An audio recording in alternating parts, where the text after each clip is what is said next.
Well, good day, students. Mr. Eggert here again, and I'm welcoming you all to this little session. This is going to be a reading session. I plan on reading to you, and I'd like you to follow along in your Flags Unfurled book. But first of all, I want to start with a little joke. What do you call a duck who gets all A's? Well, of course, you call him a wisecracker. Now, this is a reading assignment, and I'd like you to follow along in your Flags Unfurled. So go ahead. I will read it. You'll follow along. Let's go ahead and pause this video while you go get the book and then turn to page 193. I'm going to read this aloud to you, and I'd like you to follow along. Flags Unfurled, page 193. Pause, get the book, and then resume.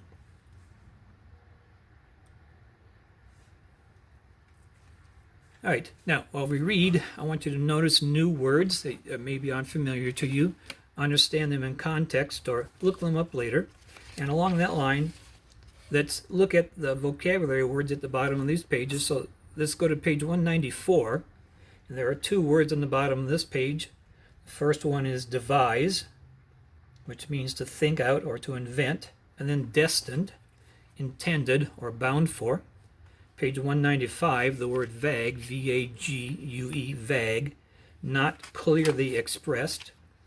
197, there are two words here, hindrance. This comes from the root word hinder. It means an obstacle. And then means, in this case, it means money, the means to do something, the money to do something. Page 198, inaudible, not able to be heard. 199, we have the word patent.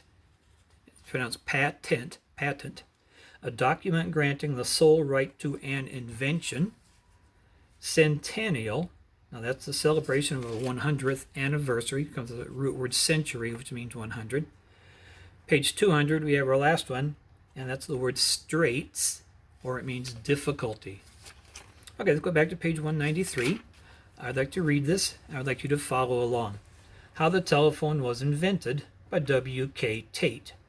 Most discoveries have come about because there are people in the world so intensely interested in some subject to study that they give their time and attention to it, in spite of ridicule, opposition, and every other discouragement. They set their teeth and go to work, and often the world wakes up to the fact that they have made some great and wonderful achievement. For 30 years after the telegraph was in use, the telephone remained undiscovered. People sent telegraphic messages from city to city, but they had no way of talking directly to each other at a distance as they have today. Men living within the same city visited each other whenever they wished to consult, and this meant a great waste of time in a busy world like ours. The age was ripe for the telephone, but the idea had not yet been born. Alexander Graham Bell, the inventor of the telephone, was a speech teacher. His father had devised a system of teaching the deaf to speak and understand spoken words by reading the lips of those speaking. Bell taught the deaf for some years in Boston and felt such a sympathy for those who go through life without hearing that he thought of giving his whole life to their service.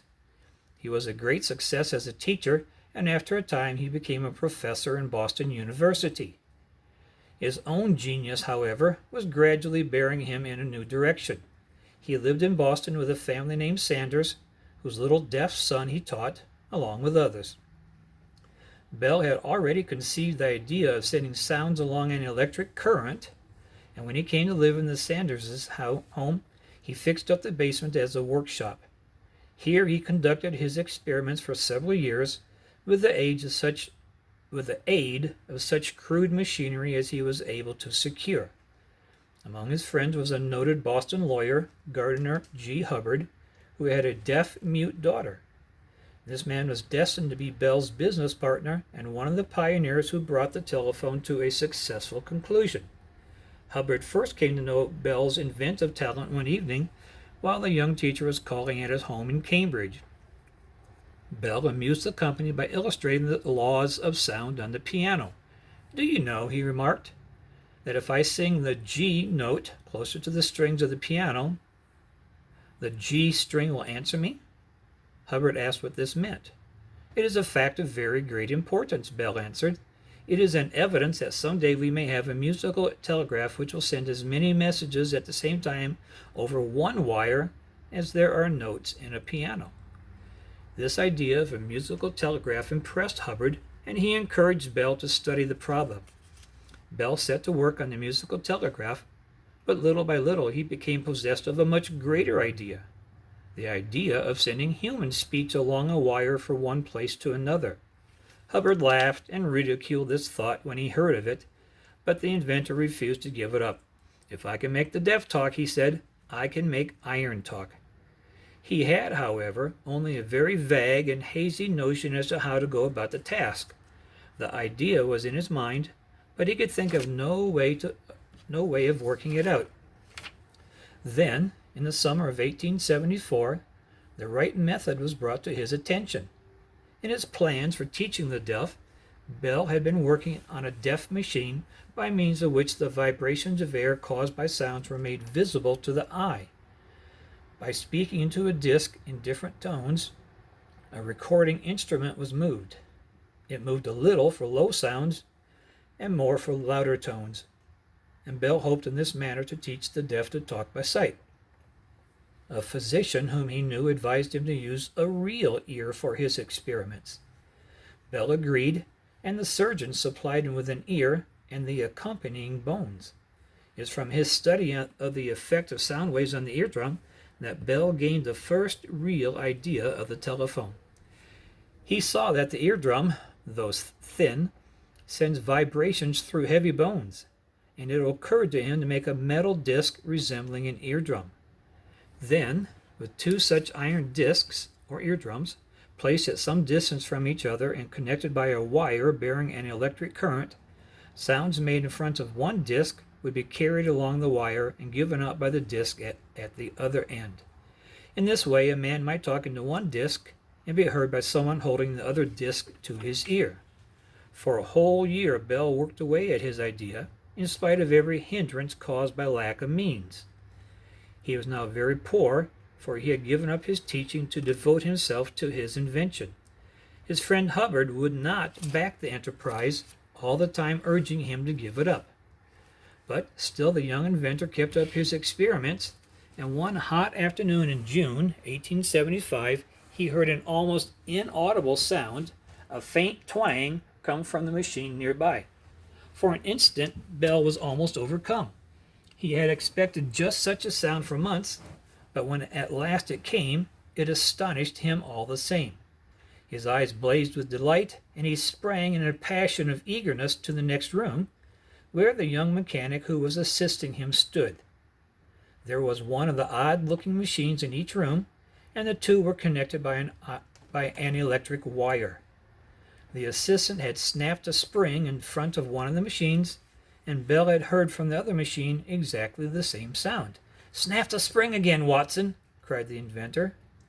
Watson obeyed, and again the little sound was given out by Bell's machine in the other room.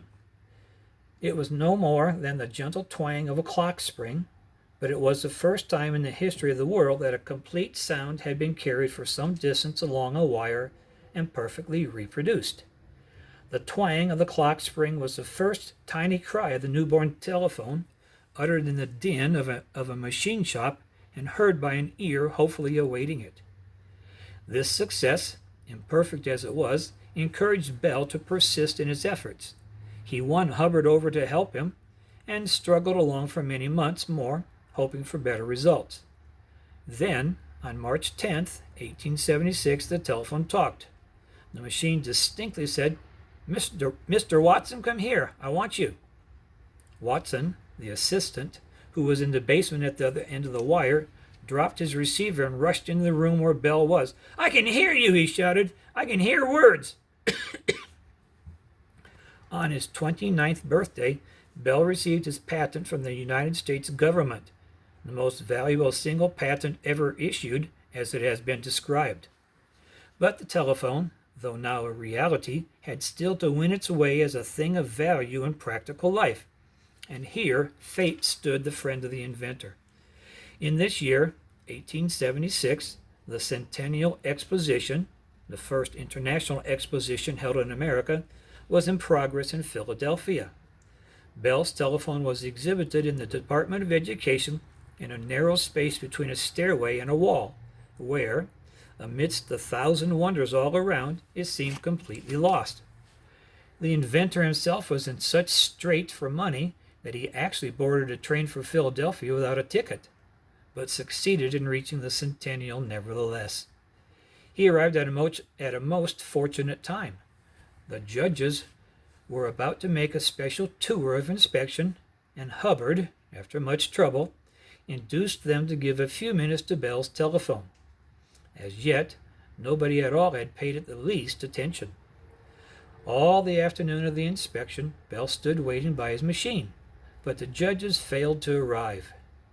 They had been so interested in the examination of the first electric light, the first grain binder, and other marvels, that by the time they reached the telephone, the hour was late, and they were tired and hungry.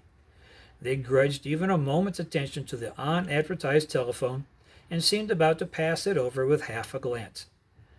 Just then, one of those strange things happened which occur more often in the pages of romance than in real life. While the judges wearily eyed the curious-looking machine, the Emperor of Brazil, who was visiting the exposition, chanced to come into the room. Without a moment's hesitation, he walked up to the inventor and held out his hand. "Professor Bell," he said heartily, "I am delighted to see you again." The judges looked up in astonishment. They did not know that the Emperor of Brazil had once visited Bell's class of deaf-mutes in Boston, and had been deeply impressed by what he saw. He had never forgotten the teacher of the deaf, and now turned to examine the telephone with great interest.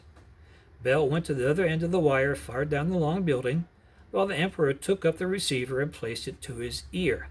It was a tense moment, for no one knew what to expect, and the judges now looked on in eagerness. Suddenly the Emperor raised his head from the receiver with a look of utter amazement and said, "It talks!" This was the supreme moment of the telephone. From the hour the Emperor talked over it, the invention became the chief exhibit of the Centennial, and thousands of people examined it with curiosity and awe. Its fame soon spread round the world. Years of hardship and struggle still awaited Bell, but the telephone itself had taken its place as one of the wonders of civilization and the great boons of mankind. It is pleasant to know that after the long, weary fight, Alexander Graham Bell reaped a rich reward in money and glory for the invention for which his name will be forever famous. And here we have the character themes in this story of perseverance and resourcefulness.